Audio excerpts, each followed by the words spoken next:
चलिए students, 10th class की history का जो फर्स्ट चैप्टर चल रहा है उसका जो नेक्स्ट पार्ट है, आज हम लोग उसकी शुरुआत करते हैं।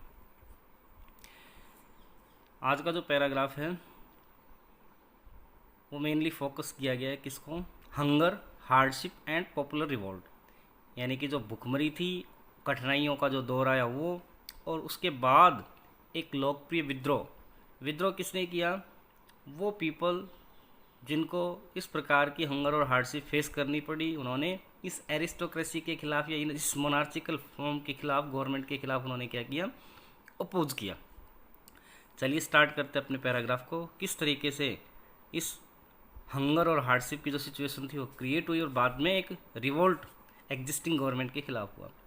The 1830s were years of great economic hardship in Europe. 1830 के जो साल थे वो महान आर्थिक कठिनाइयों का दौर रहा है। कहाँ? यूरोप के अंदर। बड़ा ही एक कठिनाइयों का दौर था। कहाँ? यूरोप के अंदर। The first half of the 19th century saw, जो फर्स्ट हाफ था 19th सेंचुरी का, उसमें ये देखा गया एन एनॉर्मस इंक्रीज, बड़ी ही तेजी से जनसंख्या बढ़ी, बहुसंख्यक जो जनसंख्या थी बढ़ी, पॉपुलेशन बढ़ी ऑल ओवर यूरोप। कहाँ? यूरोप के अंदर। इन मोस्ट कंट्रीज, बहुत सारे देशों के अंदर, there were more seekers of jobs than employment. देखिए ऐसी स्थिति आ खड़ी हुई कि जॉब को चाहने वाले बहुत ज़्यादा थे, जबकि रोज़गार कम था, या रोज़गार की तुलना में रोज़गार को चाहने वाले ज़्यादा थे। फिर क्या हुआ? पॉपुलेशन फ्रॉम रूरल एरियाज, ऐसी स्थिति में जो जनसंख्या थी कहाँ की? ग्रामीण क्षेत्रों की, माइग्रेटेड टू द सिटीज़, कहाँ की तरफ जाके बसने लगी? सिटीज़ की तरफ। To live in overcrowded slums, और कहाँ जाके रहने लगी? जो भीड़ भरे जो एरिया थे उनके अंदर, झुग्गियों के अंदर जाके बसने लगे। Small producers in towns were often faced, जो छोटे उत्पादक थे टाउन्स के अंदर, उनको प्राय फेस करना पड़ता जो स्टिफ कंपटीशन था।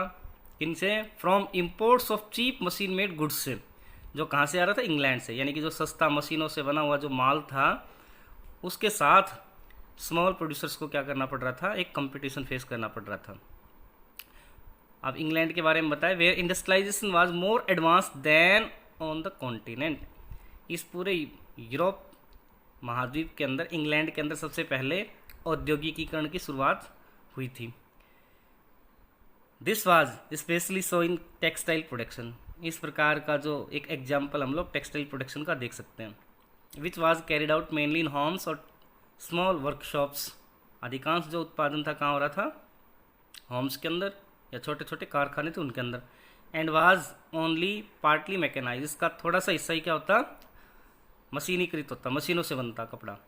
इन दोज रीजन्स ऑफ यूरोप, इन क्षेत्रों के अंदर यूरोप के, where the aristocracy still enjoyed power, जहाँ पर जो एरिस्टोक्रेसी थी, कुलीन वर्ग था, अभी भी क्या कर रहा था?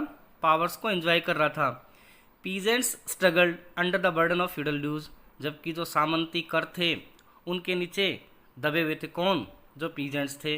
एंड ऑब्लिगेशंस, और बहुत सारे उनके ऊपर जो बकाया थे, ऋण था, कर्जा था, उसके नीचे वो दबे हुए थे। The rise of food prices और a year of bad harvest, या तो फूड की प्राइसेस बढ़ जाना या फिर a year of bad harvest, एक साल फसल का कम होना या नष्ट होना। Led to widespread populism in towns and countries. इसने क्या क्या लाया? पूरे के पूरे टाउन्स के अंदर या कंट्री के अंदर एक निराशा की स्थिति पैदा कर दी। चलिए नेक्स्ट पैराग्राफ में क्या बताया है। अब देखिए ये सारी कंडीशंस क्रिएट होती जा रही है किसके लिए? एक पॉपुलर रिवोल्ट के लिए। अब ऐसी स्थिति में जब उन लोगों को अपनी आजीविका चलाने में स्ट्रगल करना पड़ रहा था, ऐसी स्थिति के अंदर क्या करेंगे? लास्टली वो एक रिवोल्यूशन करेंगे। चलिए स्टार्ट करते next paragraph. The year 1848 was one such year. इसी प्रकार का एक जो साल था 1848 का, उसके अंदर क्या हुआ? Food shortages and widespread employment brought the population of Paris out on the roads. अब फूड शॉर्टेजेस ने, या फिर रोज़गार की जो स्थिति थी, यानी लोग बेरोजगार हो गए थे, ऐसी परिस्थितियों ने क्या किया? जनसंख्या को लाया, पेरिस की जनसंख्या को कहाँ? सड़कों पे, यानी कि वो विद्रोह करते हुए सड़कों पे आ गई। बैरिकेड्स वर इरेक्टेड। अब क्या थे? जो बैरिकेड लगाए गए थे, जो नाके लगाए थे उनको तोड़ दिया गया। And Louis Philippe was forced to flee, और जो राजा था कौन, लुइस फिलिप, उसको मजबूर कर दिया गया किस चीज़ के लिए, भागने के लिए, छुपने के लिए। फिर क्या हुआ, आइए देखते हैं। National Assembly proclaimed a republic, National Assembly ने क्या किया, एक गणतंत्र की घोषणा कर दी। Granted suffrage to all adult male, अब क्या किया, सफरेज का मीनिंग पहले भी आ चुका है, राइट टू वोट। क्या किया, जितने भी मेल थे जिनकी आयु कितनी थी 21 ईयर्स, उनको क्या दिया गया, राइट टू वोट दिया गया। And guaranteed the right to work, और इसके साथ साथ इस नेशनल असेंबली ने ये भी गारंटी दी कि उनको काम दिया जाएगा। National workshops to provide employment were set up, अब इसके साथ साथ इस नेशनल असेंबली ने क्या किया, राष्ट्रीय कारखाने स्थापित किए, किसके लिए, टू प्रोवाइड एम्प्लॉयमेंट, रोजगार उपलब्ध करवाने के लिए। फिर क्या हुआ, अर्लियर इन 1845, 1845 के शुरुआती समय में वीवर्स इन सिलेसिया, जो सिलेसिया के जो बुनकर थे, had led a revolt against contractor, उन्होंने क्या किया, जो ठेकेदार थे उनके खिलाफ एक विद्रोह कर दिया। Who supplied them raw material, अब ये जो कॉन्ट्रैक्टर क्या करते थे, उनको रॉ मटेरियल सप्लाई करते थे। And gave them orders for finished textile, और उनको ऑर्डर देते जो कपड़ा था वो तैयार कपड़ा बनाने के लिए। But drastically reduce there payment, लेकिन बड़े ही नाटे के तरीके से, दुर्भाग्यपूर्ण तरीके से वो क्या कर देते, कॉन्ट्रैक्टर उनकी पेमेंट को कम कर देते। The journalist Wilhelm Wolf describe the events in Silesian village as follow, एक जर्नलिस्ट थे जिनका नाम क्या था, विल्हेम वॉल्फ, उन्होंने क्या किया, सिलेसियन विलेज की जो स्थिति थी, जो घटनाएं घटित हुई, उनको इस प्रकार से उन्होंने बताया। आइए देखते हैं किस तरीके से विल्हेम ने किस तरीके से डिस्क्राइब किया जो सिलेसिया के जो गांव थे उनकी स्थिति को। इन दीज विलेजेस, इन गांव के अंदर लगभग कितने लोग रह रहे हैं, 18,000 inhabitants. Cotton weaving is the most wide spread occupation, उन लोगों का मुख्य जो व्यवसाय था वो क्या था, कॉटन वीव करना। The misery of the worker is extreme, अब जो संकट थे उनके वर्कर्स के बहुत ज़्यादा थे। The desperate need for jobs, उन लोगों को कार्य की बहुत ज़्यादा, काम की बहुत ज़्यादा तलाश थी।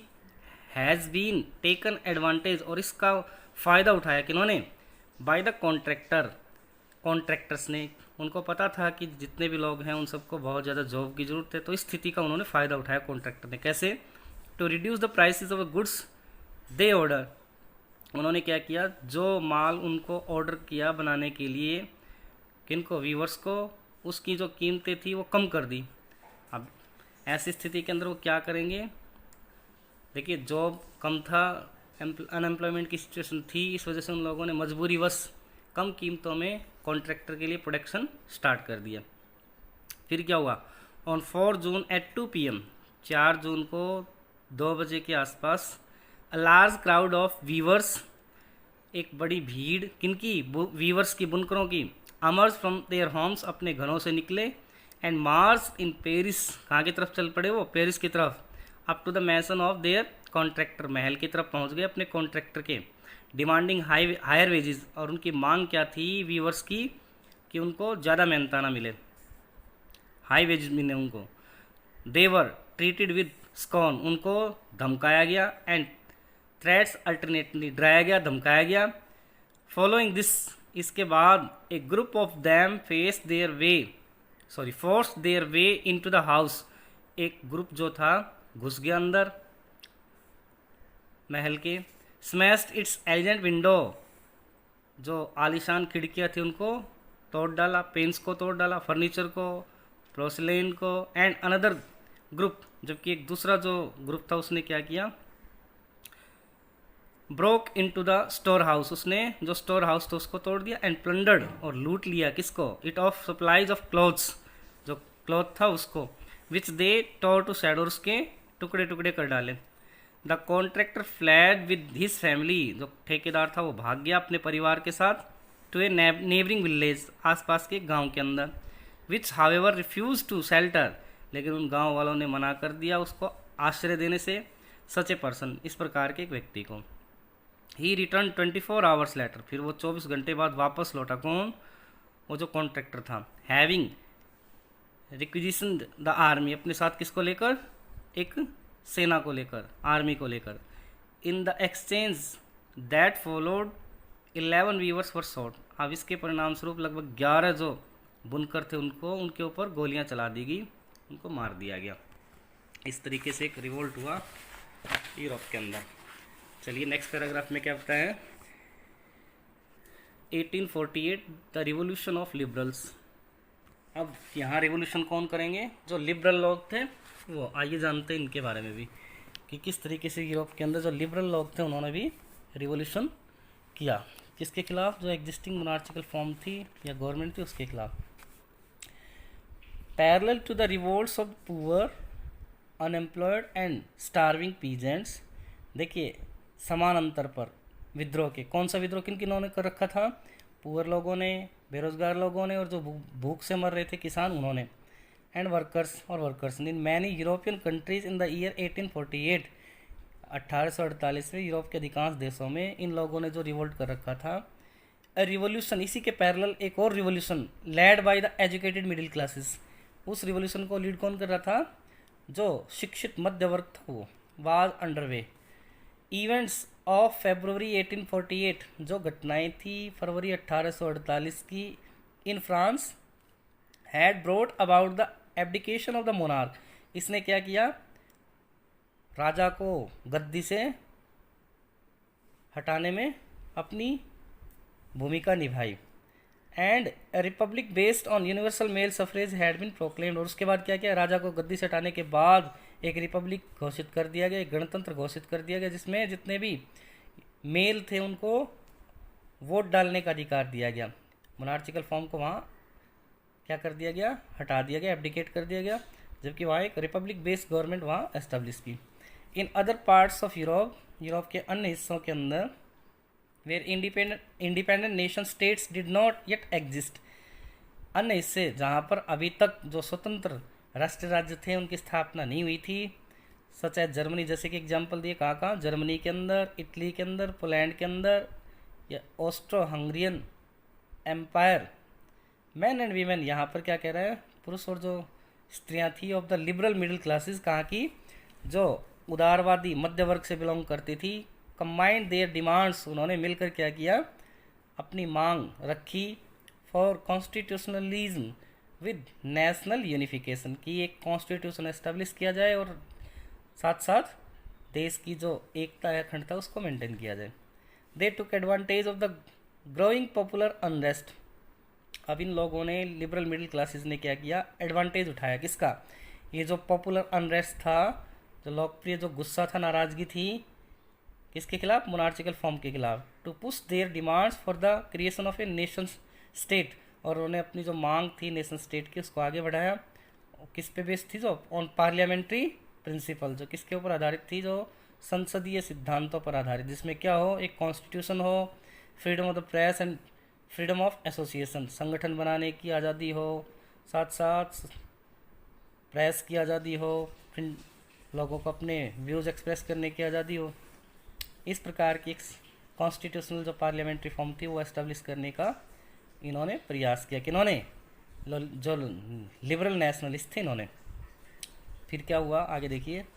इन द जर्मन रीजन्स, जर्मनी के बहुत सारे हिस्सों के अंदर, large number of political associations, बड़ी संख्या के अंदर जो राजनीतिक संगठन थे, whose members were middle class professionals, जिसके मेंबर कौन थे, पॉलिटिकल एसोसिएशंस के जो मेंबर थे वो कौन थे, प्रोफेशनल्स थे, बिजनेसमैन थे और प्रॉस्पेरस आर्टिसंस थे, केम टुगेदर, एक साथ आए in the city of Frankfurt.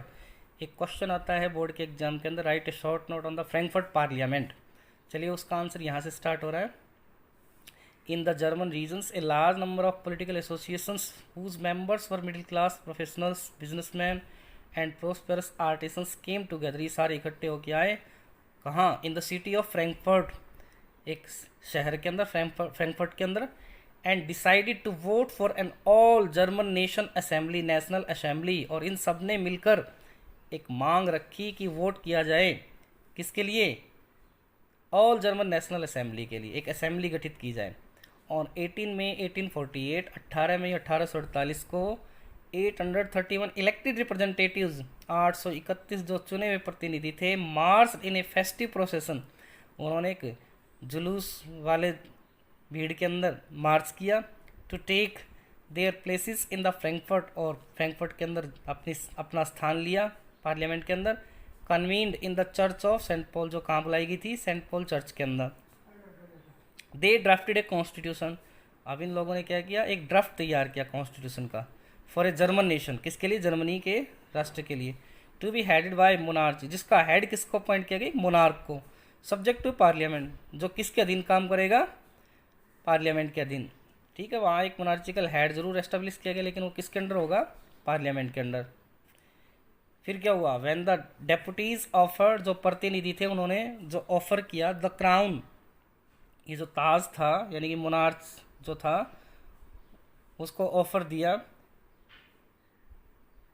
On these terms to Frederick Wilhelm, किसको ऑफर दिया, फ्रेडरिक विलहेम फोर्थ को, जो कहाँ का किंग था, पर्सिया का। लेकिन इसने क्या किया, ही रिजेक्टेड, उसने इनकार कर दिया। एंड ज्वाइंट अदर मोनार्च, और दूसरे मोनार्च के साथ जा मिला। समस्या क्या थी, क्योंकि उसको अंडर काम करना पड़ता किसके, पार्लियामेंट के, तो इस वजह से उसने इनकार कर दिया और दूसरे राजाओं के साथ जा मिला। और उसने क्या किया, to oppose the elected assembly, उसने उस चुनी असेंबली को क्या कर दिया, ओपोज कर दिया, विरोध किया उसका। While the opposition of the aristocracy and military became stronger, जब जो अपोजिशन था एरिस्टोक्रेसी का और मिलिट्री का स्ट्रॉन्ग होता गया। The social basis of parliament eroded, जो सोशल बेस था पार्लियामेंट का उसको नष्ट कर दिया गया। The parliament was dominated by, अब इस पार्लियामेंट को डोमिनेट कौन कर रहा था, middle classes, who resisted the demands of workers and artisans and consequently lost their support, उन्होंने क्या कर दिया, इनकार कर दिया किसको, जो डिमांड थी वर्कर की, आर्टिसंस की। इस वजह से धीरे धीरे अपना जो इनका जो समर्थन था उसको ये खोते गए। फिर क्या हुआ, मिडिल क्लास जो थी इन सब का जो समर्थन था धीरे धीरे खोती गई, क्योंकि उन्होंने उनकी डिमांड की तरफ ध्यान नहीं दिया। इन द एंड, अंत में क्या हुआ, ट्रुप्स वर कॉल्ड, अब इस मोनार्क ने, किंग ऑफ पर्सिया, इसने क्या किया, सेनाओं को बुला लिया। And the assembly was forced to disband, और क्या किया, उस असेंबली को भंग कर दिया, उस पार्लियामेंट्री फॉर्म को उन्होंने भंग कर